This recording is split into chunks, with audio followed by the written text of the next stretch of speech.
La noche respira en los Apeninos. Un aullido corta el valle, se repite en las lomas y desaparece entre hayedos y roquedos. Es una voz antigua que Europa había olvidado escuchar. El lobo ha vuelto. Durante décadas fue sombra y leyenda. Hoy, discretamente, vuelve a ocupar corredores, collados y bosques que alguna vez le pertenecieron. Donde hubo silencio, reaparece el rastro. Huellas sobre barro frío, un mechón de pelo en la alambrada, la obediente inquietud de los ciervos. No es un retorno súbito. Es una recuperación paciente, tejida por leyes que lo protegen, paisajes que se regeneran y sociedades que con matices aprenden a convivir. Este no es un cuento de hadas. En Europa, el lobo regresa a paisajes humanizados. Pastos con cercas eléctricas, cabañas de pastores, carreteras, estaciones de esquí. Aquí la naturaleza y el trabajo del campo se rozan cada día. Y precisamente por eso, el regreso del lobo abre preguntas urgentes. ¿Cómo proteger a los rebaños? ¿Cómo asegurar compensaciones justas y rápidas? ¿Cómo reducir daños antes de que ocurran? Hay respuestas. Allí donde se combinan prevención y seguimiento, perros de guarda atentos, corrales nocturnos bien cerrados, manejo del pastoreo y apoyo técnico, los conflictos caen y la convivencia se vuelve posible. No se trata de elegir entre el lobo o la ganadería, sino de administrar un territorio vivo. Este documental recorre esas fronteras. Los montes donde el aullido vuelve a ser parte del paisaje. Las granjas que prueban herramientas que funcionan. Las aulas donde niños y pastores comparten historias. Los despachos donde la política decide el tono de esa convivencia. Porque el lobo no regresa solo.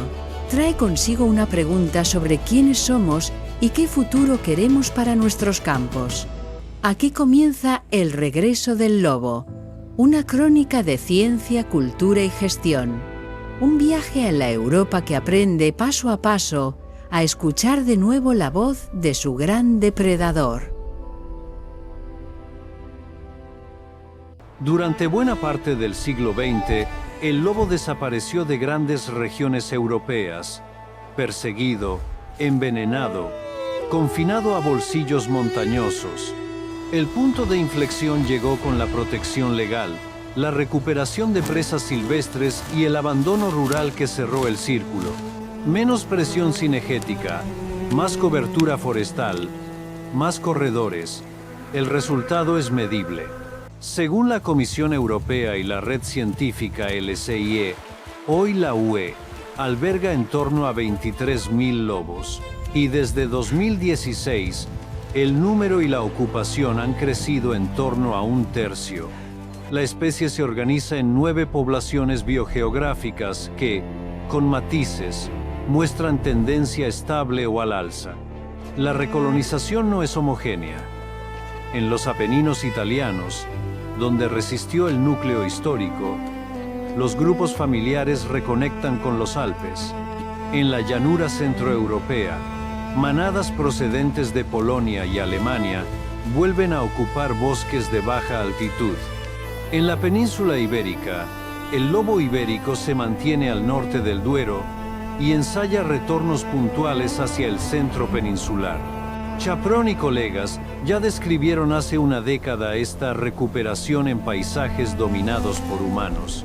Hoy, los seguimientos regionales la confirman con datos genéticos, fototrampeo y análisis de daños. No es un milagro, es gestión y tiempo. Donde existen presas suficientes, conectividad y una sociedad que tolera aunque discuta su presencia, el lobo vuelve. Y su regreso, lejos de ser lineal, dibuja un mapa en movimiento que obliga a adaptar políticas, prevención y diálogo en cada territorio.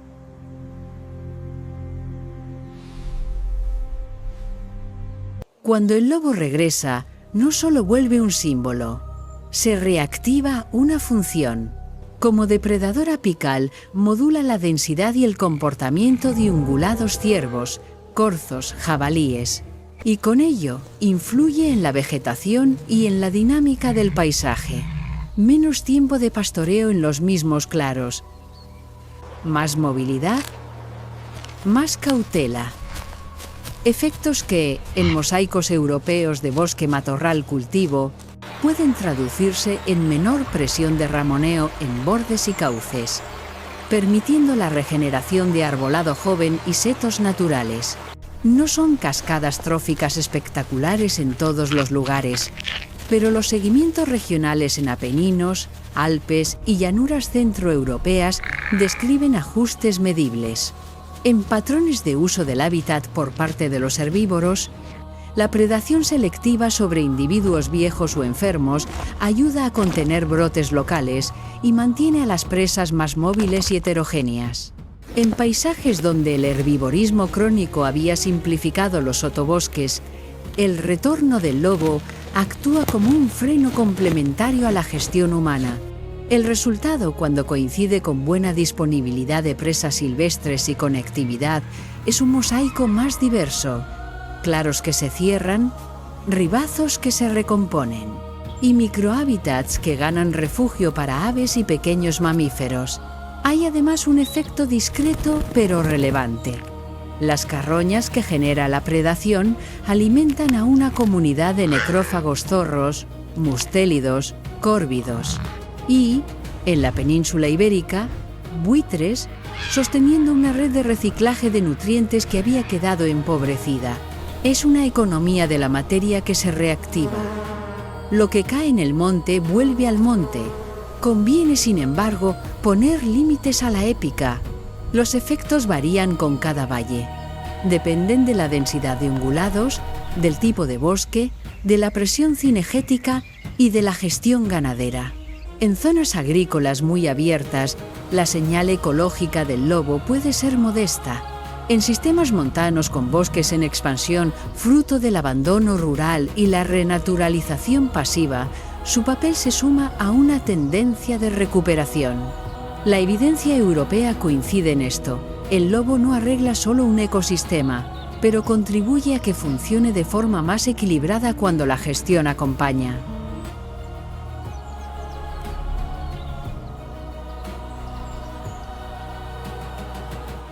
La experiencia europea es clara. Cuando la prevención se aplica bien y en conjunto, los daños bajan y la convivencia mejora. En los Alpes, el programa Life Wolf Alp Sea coordinó a administraciones, guardas y pastores para desplegar un paquete de medidas que se complementan. Cercados eléctricos correctamente tensados, perros de guarda seleccionados y adiestrados, corrales nocturnos en periodos de mayor riesgo y apoyo de pastoreo en trashumancias y puertos altos. Los informes del proyecto describen reducciones significativas de ataques en rebaños que implementan el paquete completo frente a los que usan medidas aisladas o de forma esporádica. La clave no es una herramienta milagrosa, sino la combinación y la constancia. A esa caja de herramientas se suma la respuesta rápida. Equipos especializados, patrullas de intervención, acuden tras un incidente para peritar el daño, reforzar el vallado, ajustar rutinas y, si procede, instalar pastores eléctricos temporales.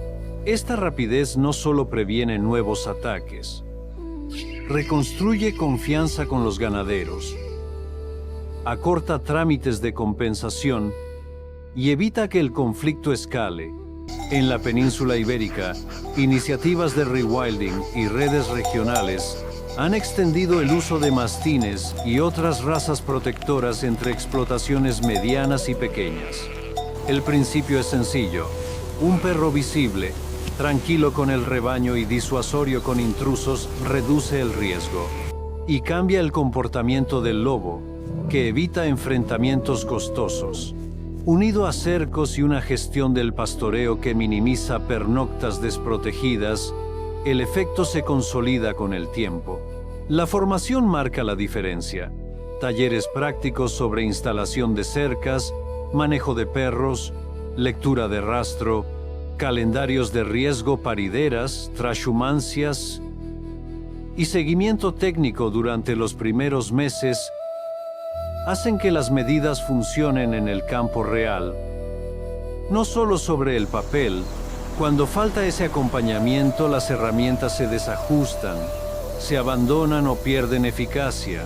Otro frente es el veneno. Donde persiste, mata lobos y también la fauna carroñera que limpia el monte. Las unidades caninas antiveneno, la vigilancia y la sanción son esenciales, pero igual de importante es cortar la raíz.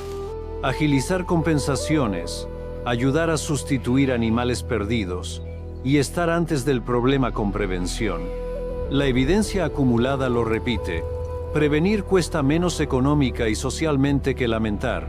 Convivir no significa negar el conflicto, sino administrarlo. Allí donde se combinan prevención, respuesta rápida, apoyo técnico y reglas claras, el campo duerme más tranquilo y el lobo cumple su papel sin convertirse en rehén de una guerra cultural. Esa es la convivencia que funciona, práctica, verificable y sostenida en el tiempo. Europa debate cómo gestionar un éxito de conservación.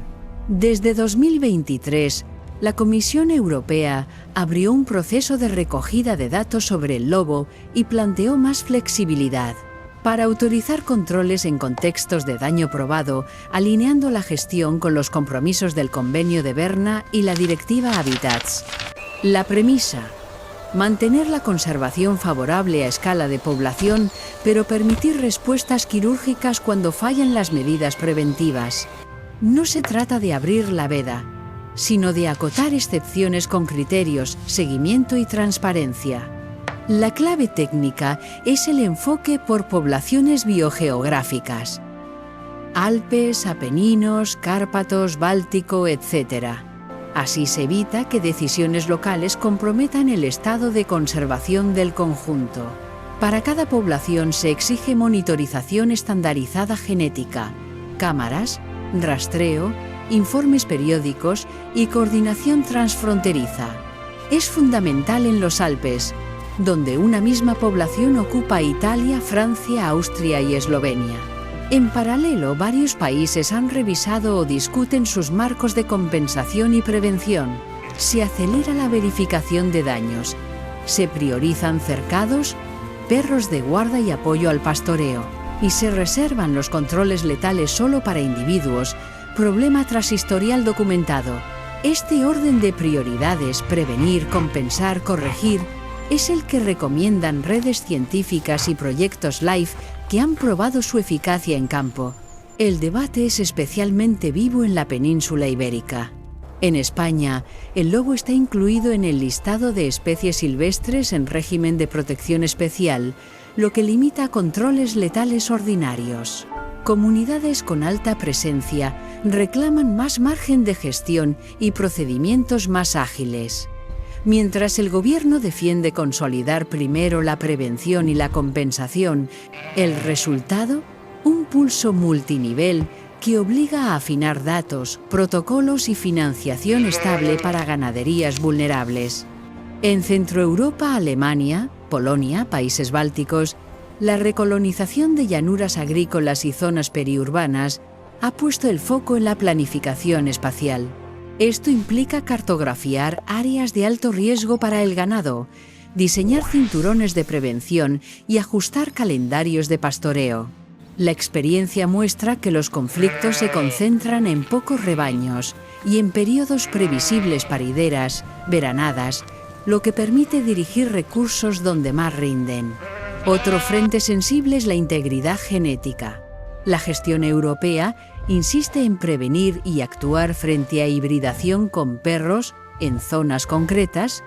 Esto se logra combinando control de perros asilvestrados, educación y muestreo genético. Proteger el lobo también significa proteger su genoma, un punto con amplio consenso técnico. Finalmente, el uso de venenos no es una anécdota. Es un delito que desestructura ecosistemas. De ahí el despliegue de unidades caninas antiveneno, campañas de disuasión y sanciones, pero también la necesidad de reducir la frustración en origen, con compensaciones rápidas y acompañamiento técnico. La política eficaz no se limita a publicar normas. Llega al corral, al cierre nocturno y al pastor eléctrico bien tensado, y al perro que disuade antes de que haya conflicto. En resumen, la discusión europea avanza hacia un realismo operativo, conservar poblaciones sanas y garantizar el modo de vida rural, y aplicar excepciones estrictas solo cuando la prevención falla y la evidencia lo avala. La convivencia no llegará por decreto. Llega cuando la gestión y la confianza se encuentran en el terreno. En los Apeninos centrales Abruzzo, Lazio y Molise, la convivencia no es consigna, es rutina. Al caer la tarde, los rebaños descienden a los corrales nocturnos. Los pastores revisan el pastor eléctrico y suenan los cencerros de aviso. Entre las ovejas se mueven los mastines maremmano abruceses, perros blancos, tranquilos con el ganado y visibles para cualquier intruso. Cuando estas medidas se aplican juntas y con constancia, los ataques disminuyen de forma sostenida. Es el corazón del método que proyectos europeos han documentado. Prevención bien instalada, respuesta rápida y acompañamiento técnico. En estas montañas, el monitoreo es parte del día a día. Equipos locales combinan fototrampeo, análisis genético de excrementos y lectura de rastros para saber qué manadas usan cada valle y en qué periodos aumenta el riesgo. Parideras, veranadas en puerto. Con esa información, se ajustan calendarios de pastoreo, se refuerzan cercos en semanas clave y se dispone apoyo adicional cuando hay historial de incidentes. La pieza que cierra el círculo es la respuesta posataque. Patrullas de intervención llegan al corral, peritan daños, recomiendan medidas correctivas y, si hace falta, instalan cercos temporales de alta conductividad. La agilidad en compensaciones cuando el caso se verifica con criterios claros reduce la frustración y evita la deriva al uso de veneno, una práctica ilegal que mata lobos, perros y aves carroñeras y desestructura el ecosistema. En paralelo, unidades caninas antiveneno peinan pistas y sendas para retirar cebos y disuadir su colocación. En escuelas de montaña, guardas, pastores y técnicos comparten talleres. Cómo leer un rastro, cómo adiestrar un perro protector, cómo tensar un cercado. El turismo de naturaleza se ordena con códigos sencillos, perros atados en zonas sensibles, no seguir huellas, no acercarse a carroñas, para que la economía local gane sin acostumbrar a los lobos a la presencia humana. Los resultados no son espectaculares, son estables. Menos ataques donde las medidas se mantienen. Más confianza entre administración y campo. Cuando la ayuda llega al corral y no se queda en el despacho. Mejor información cuando el seguimiento es continuo. En los Apeninos, el lobo vuelve a aullar sin que el rebaño pierda el sueño. Y esa es la lección exportable. Gestión minuciosa, datos útiles y prevención antes que reacción.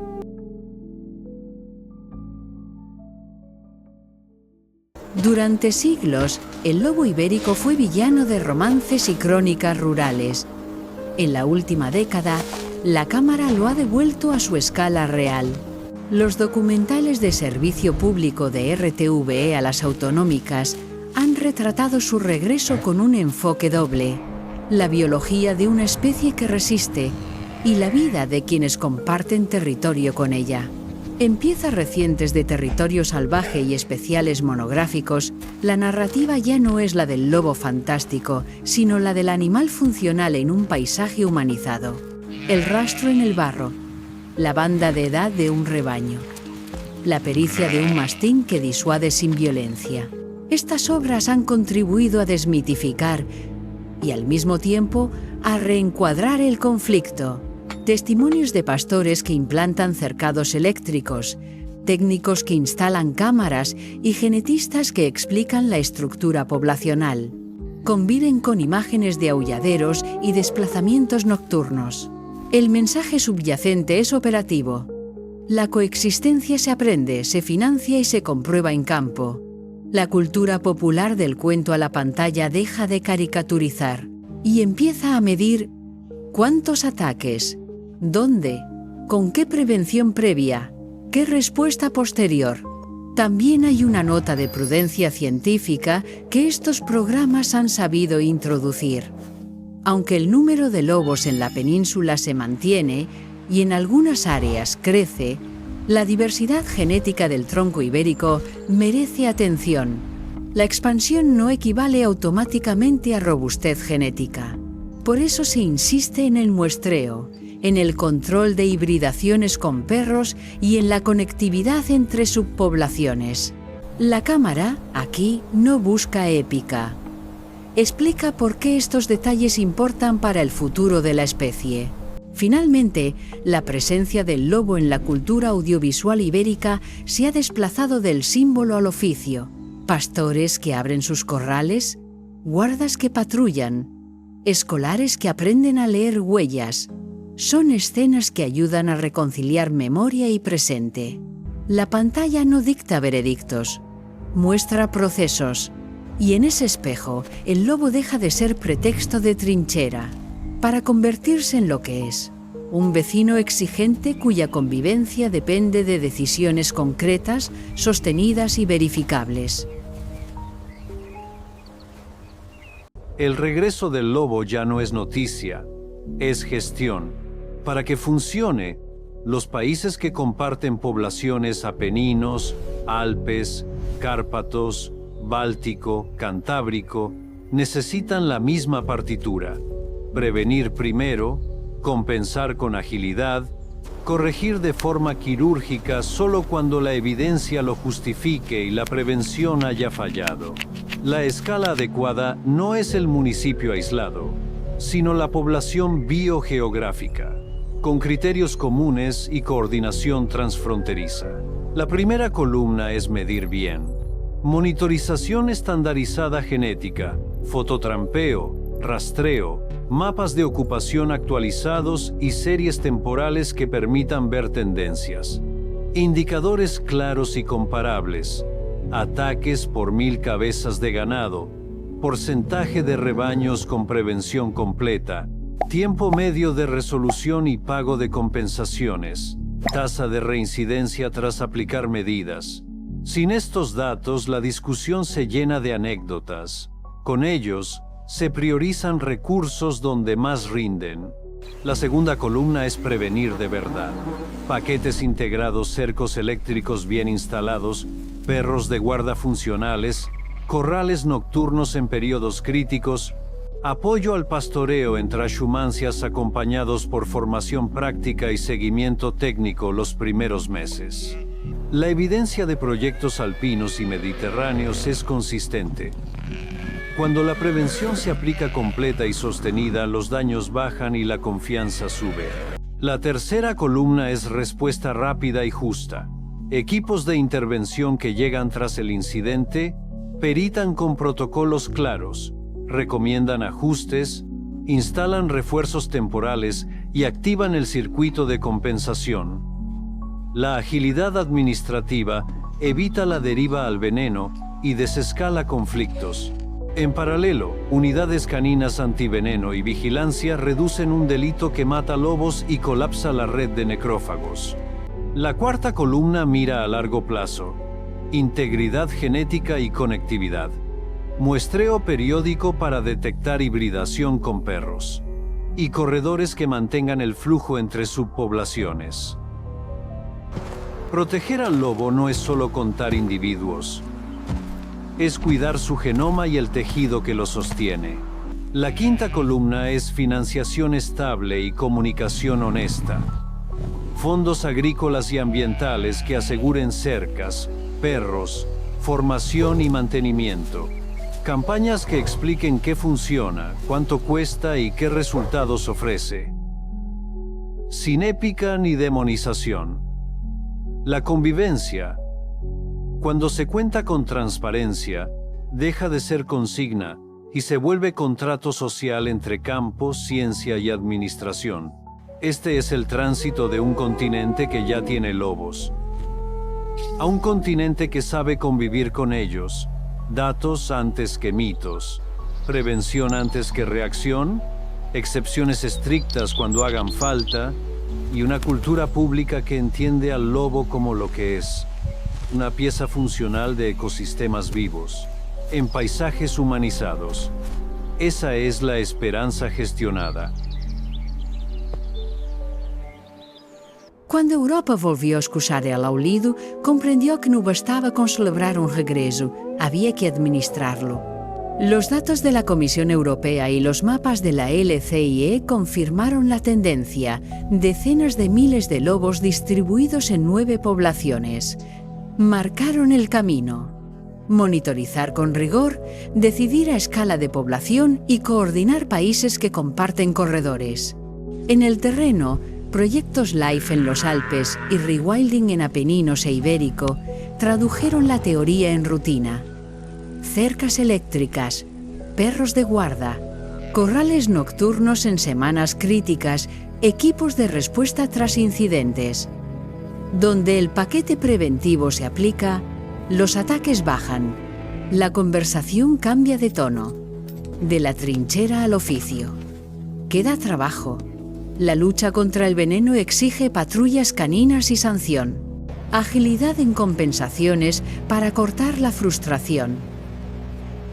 Integridad genética requiere muestreos periódicos y control de hibridación. La política en Bruselas y capitales debe sostener equilibrio. Prevenir primero, compensar rápido, corregir excepcionalmente si la prevención falla. El lobo no es un mito. Es una función ecológica que se restituye en paisajes habitados. Su regreso obliga a hacer bien las cosas. Cuando el cierre del corral se asegura al anochecer, cuando el pastor eléctrico está tensado y el perro se planta, la convivencia se vuelve práctica verificable. Así termina, y a la vez empieza esta historia. Europa aprende a vivir con su gran depredador. No por romanticismo, sino por gestión y datos. Un continente que reconoce al lobo como pieza funcional de ecosistemas vivos, acompasando su presencia con el trabajo del campo. Menos ataques, más confianza y montes que respiran,